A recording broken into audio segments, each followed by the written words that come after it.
Zelo vroče je bilo sinoči tudi na Kongresnem trgu v Ljubljani, pa ne le zaradi visokih temperatur, ampak zaradi obilice smeha in gneče vseh, ki so si želeli ogledati udar po moško. Ja, po moško sta se še zadnjič udarila kdo drug kot Vid Valič in Denis Avdić in kar 15.000 željnih zabave je trg napolnilo do zadnjega kotička. A ne skrbite, če ste zamudili, nekaj utrinkov boste videli v naslednji minuti. In prav vse šale si boste lahko jutri ogledali na Planet TV ob 20.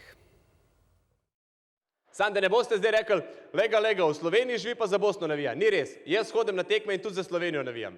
Vse je isto, po dresih, priimkih ni neke razlike. Kljub temu, da je bila včerajšnja 223. predstava zadnja v tej izvedbi na Kongresnem trgu, ni bilo zaznati prav nič žalosti, ravno nasprotno, po Ljubljani se je razlegal smeh. Najboljša sta, no. Odlično sem se zabavala, čudovit večer. 15.000 gledalcev, 15.000 različnih smislov za humor, a Vid in Denis sta nasmejala vse. Mogoče je najbolj zanimivo to primerjanje raznih delov Slovenije. Gorenci imate pa tak močan dialekt, tak afriški dialekt. A nima afriški, no? A veš, kako govorijo, ko ega, gunga, tam, ne? So pa Ljubljančani potrdili, da se znajo nasmejati tudi na svoj račun. Ste se v kateri šali prepoznali? V nobeni, jaz sem resna gospa. Kje sem se videl? Ja, v Janši Ziherre pa v Bučarju. Mogoče tam v Jankoviću še nekako. A si predstavljate Zorana Jankovića v navigaciji? Lep pozdrav v najlepši navigaciji na svetu.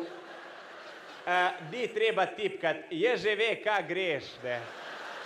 S predstavo so zbirali tudi denar za družine potrebne pomoči, smeh na obraze pa jim lahko pričarate tudi vi, tako da na telefonsko številko 1919 pošljete SMS z besedo Boter in prispevate 1 evro. To se mi zdi bistveno, da so še vedno ljudi, ki radi pomagajo. Če se pa zraven še zabavamo, pa tako pa ni nič narobe. Mater je bilo luštane. Bilo je zunaj in bilo je množica ljudi zunaj, tako da to mi je bil en tak poseben feeling. Pa tudi slovo od nekega materijala, od neke snovi, teme, ki je bila povedana in se ne rabi več ponavljati.